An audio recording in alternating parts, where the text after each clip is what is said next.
So much. Because his claims are ridiculous. Because the idea that God would use him as an instrument of his will to spread the word of a new Messiah is ridiculous. How can people believe that the Creator would choose a simple fisherman to articulate his message? No. He would choose a man who knew a world outside of a fishing village. Not a man who spreads lies about an imposter, Jesus, but a man who can add beauty and power and truth to his message. A man like...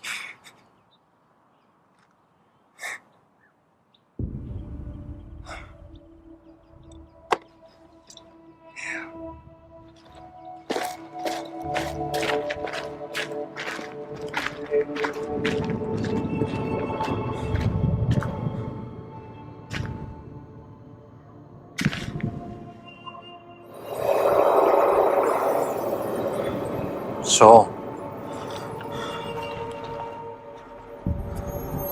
Saul. Why do you persecute me? Who are you? I am Jesus, whom you persecute. No. No. No. No. No. No. Ah!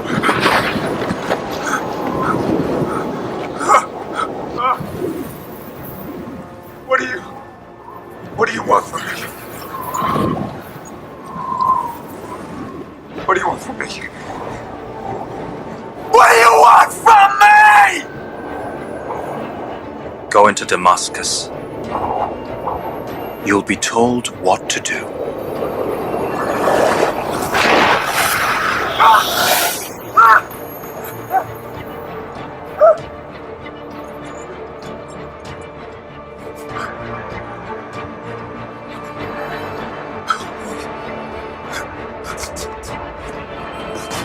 Help me. Someone! Help me! Help me! Once again, I'm like, where the fuck's my makeup crew? And look at that. I moved it to the right side. Yeah. I know it's hard to tell with the camera thing, but that's the right side. Yeah. Of course, you know where the left side is. Yeah. It's a little bit on the... Here's the thing. Left side. Oh, and where's my gray hair on my beard? Oh, yeah. That's where I got the most cavities, too. Yeah. Oh, yeah. Fucking eyesight. Ah! That's the one I'm going to gouge out. Anyway, interestingly, speaking of gouging out. So, Saul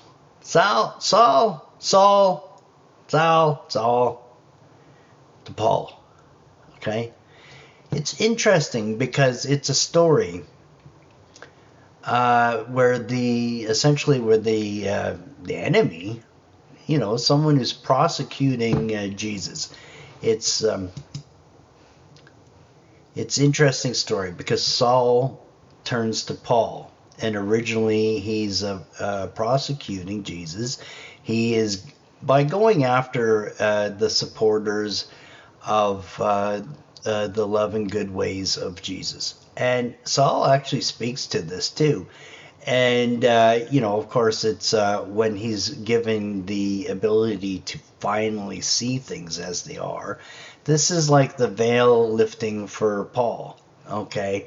So there is a storm in which Jesus appears to him and essentially blinds him. And then later in the story, he gives him sight again. He sends one of the followers to one of his believers to see him and give him sight. And then he can see things as they are, which is beautiful and true. The interesting again, the ones that are fighting him the most are also the ones that were fighting with him and trying to oppress Here's an interesting and stranger part of this is that when he's actually finally called to speak, and it's because the Hebrew, the rabbis, whatever they are, okay, the oppressors, yeah, the people of the beast, coincidentally, they are very opposed to Jesus.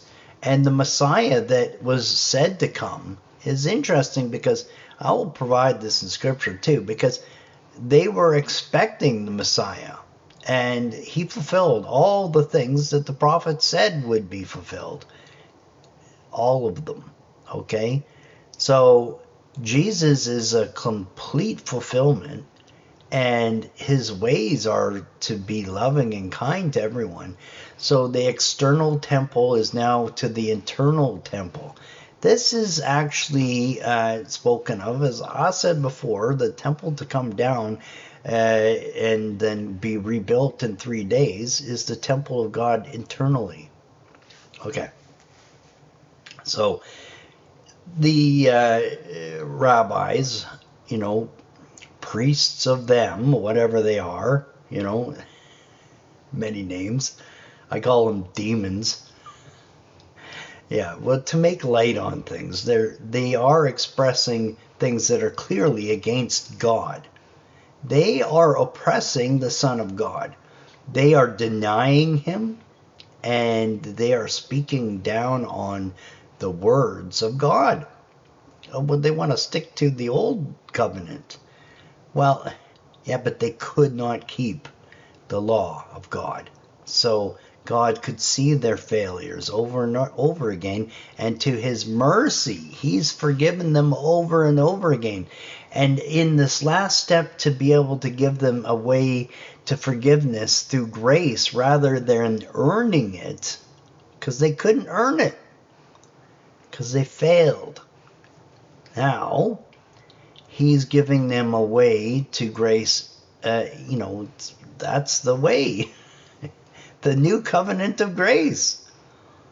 Well, then they deny Jesus, okay? He said this is his son, okay? Never mind the big storms and earthquakes and days of darkness and so forth, whatever I don't know how many more miracles they needed to see that God is saying something to them besides saying it. Anyway. Saul to Paul. He can see now, and the rabbis want him to go before the people and basically deny the Son of God, Jesus. So he goes before them. And I can see why God wanted me specifically, but you can find reasons for God wanting you to understand this too, because this is big. God wanted me to see this because he's reminding me of something very beautiful. Saul to Paul goes before everyone, and he says, Jesus, the false prophet,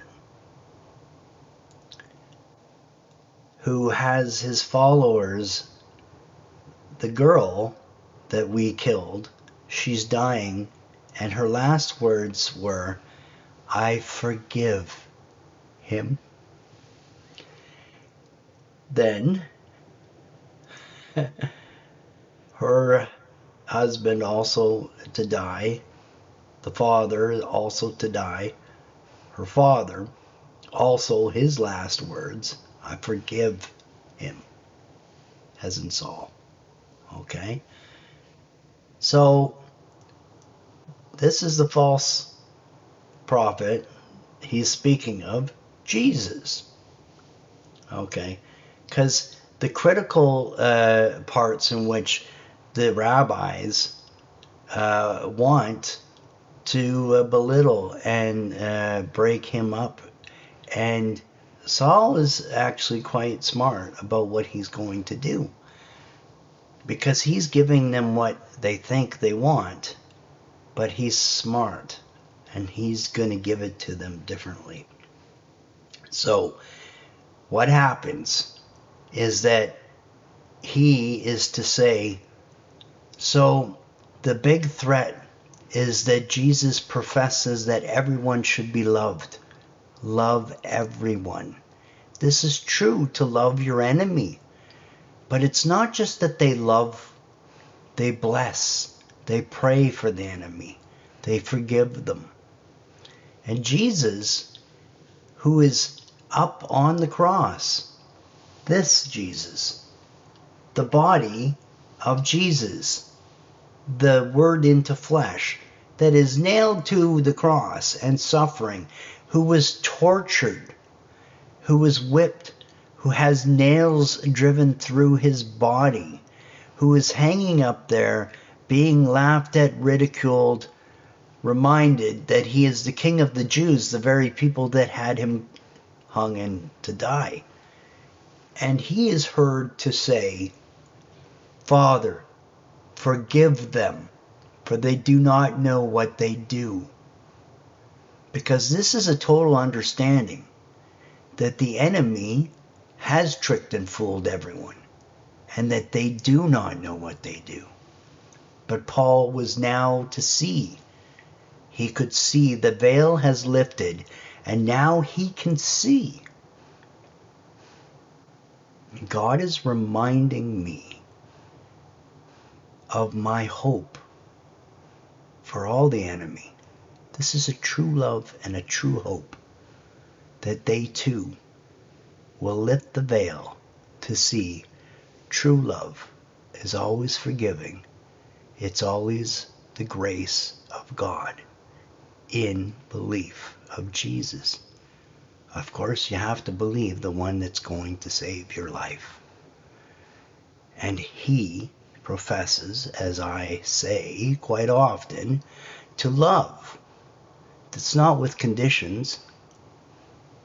He's there with love for the people that just drove nails through him up on a cross and tortured them and made fun of him right through till his death, where he released his spirit to God. Anyway, there is an important sideline to this message here, and some people will know exactly what I am saying. And it's because I do love the enemy.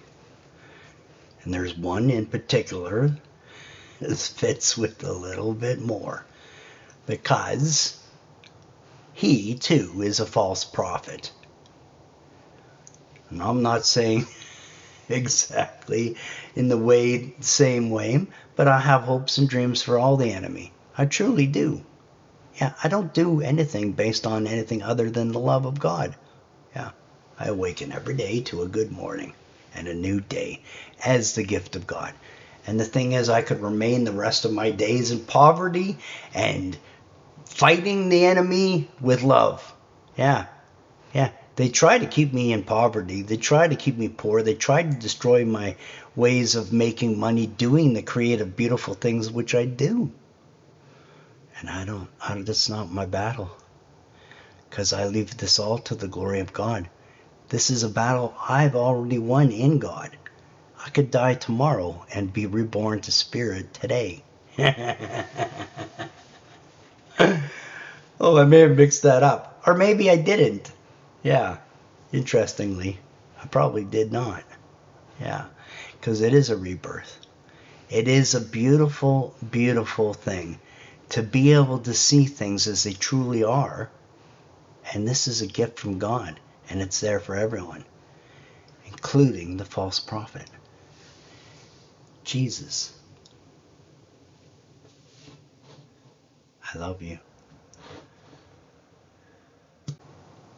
Sometimes what the bad characters do is also, interestingly, a gift. God is showing and telling me things and stories quite a lot. And sometimes I don't see it the first time I see it. I'm not looking for the clarity in which I am getting it right now. Oh, God is amazing and it's perfect. God's timing on things is beautiful. I am branching off into all different possibilities. I am finding love stories and love songs in every single story. And Saul to Paul, coincidentally, is a very good example of God's perfect timing. And there is a message that is also very clear. So Saul is talking with this other guy, and he's professing why he has such disbelief in Jesus. He says, why would God use such a nobody, a fisherman and so forth? And, why wouldn't he use someone with powers and abilities and so forth? I hear what God wanted me to hear. Oh, yes. And so did the guy that did the show. Yeah, there are a lot of people giving good, clear messages from God to everyone. Yet it is really for only those with the eyes to see and ears to hear. And those eyes and ears are available in Jesus from God and the grace of God. And this is in the new covenant. And I am here. I am here to help you find it. Yeah, and hear it and see it. And this is, again, one of my... I find a love story in every story, and sometimes many love stories. It's like I said the other day, it's the gift from God that keeps on giving. It's just endless in its gifts. It's love. Love really begets more love. But here is life. Here is love. It is bright. It is the light. Interesting. I also wrote something out for the one where the clock of the time that keeps on. It's deception. It's misguidance. But even that clock tells the time right at least twice a day. And it's also like to do with my message that I see everything is of God. So I have everything. And the kitchen sink. And it's the play on things where the spelling is to be synced with God. Yeah, anyway, I love you. So much. Because his claims are ridiculous. Because the idea that God would use him as an instrument of his will to spread the word of a new Messiah is ridiculous. How can people believe that the Creator would choose a simple fisherman to articulate his message? No. He would choose a man who knew a world outside of a fishing village. Not a man who spreads lies about an imposter, Jesus, but a man who can add beauty and power and truth to his message. A man like...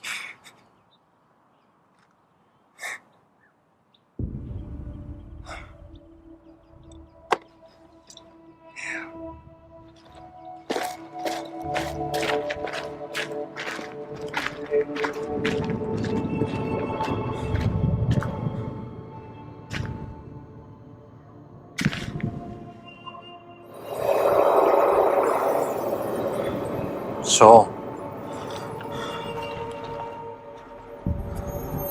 Saul. Why do you persecute me? Who are you? I am Jesus, whom you persecute.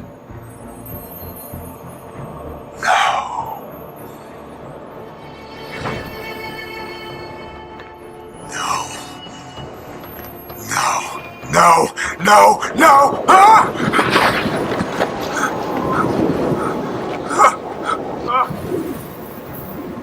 What do you want from me? What do you want from me? What do you want from me? Go into Damascus. You'll be told what to do.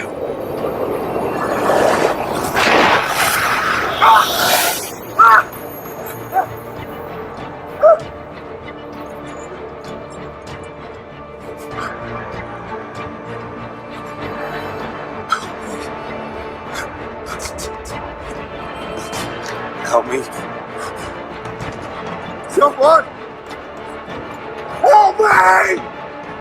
Help me!